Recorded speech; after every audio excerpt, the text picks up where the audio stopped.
then thousands, a sea of dark shapes. The silence returned, heavier than before, punctuated only by the faint, dry scratching of thousands of claws against stone. He realized then that the entity was not a single commander, but the focal point of a swarm. They were waiting for the light to die. He watched his wristband, the golden glow dimming, and saw the figures nearest to him shift their heads in perfect, terrifying unison. The odds were no longer a battle, they were a siege. The cathedral did not just crumble, it folded. The bone-like pillars groaned, the sound of snapping calcium echoing through the chamber as they bent toward the center. Liddy stumbled as the floor beneath him tilted at a sharp, impossible angle.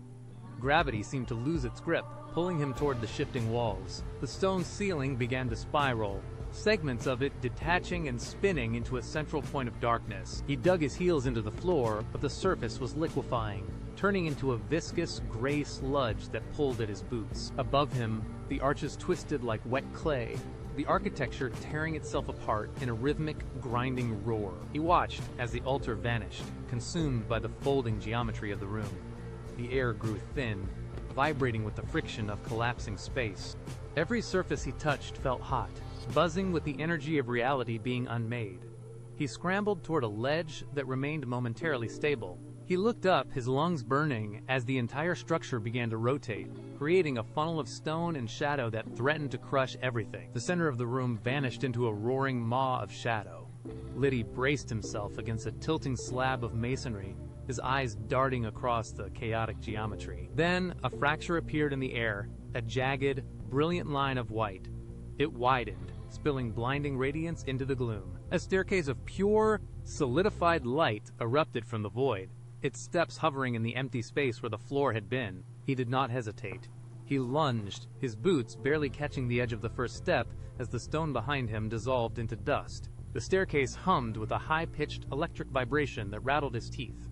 He climbed, his muscles screaming, legs pumping in a desperate rhythm. Below him, the cathedral was being shredded. Pillars shattered into fine powder, and the shadow figures were swept into the vortex like leaves in a gale. The staircase flickered, the light dimming as the structural integrity of the room failed. He leaped over a gap where a step had already vanished into the abyss. The ceiling descended, a crushing weight of stone and shadow, closing the distance with every stride he took. He reached for the final, highest point of the light. The exit loomed ahead, a rectangular frame of heavy wood suspended within the collapsing light. Liddy threw his weight forward, his fingers hooking into the frame to haul himself through the gap. Behind him, the vortex roared, a sound of grinding stone and tearing air that pulled at his heels like a physical hand. He felt the vacuum of the void dragging him back, the pressure of the collapsing reality pushing against his spine. He kicked out, his boots striking the solid frame of the door, and launched his body into the narrow space.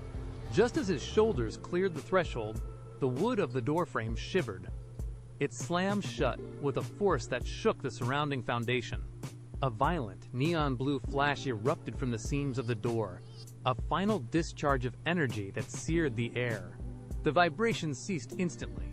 He lay still, his chest heaving, as the last traces of the blue glow faded. Liddy pushed himself up from the floorboards, his palms scraping against the rough, cold wood. He crawled toward the narrow gap of the basement entrance, his movements stiff and heavy. He reached the threshold and pulled himself out into the open.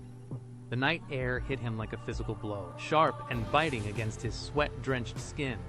He collapsed onto the grass, his chest rising and falling in ragged, uneven bursts. Above him, the sky was a vast, indifferent expanse of black, devoid of the pulsing, unnatural light he had just left behind. He rolled onto his back, staring at the distant, steady stars.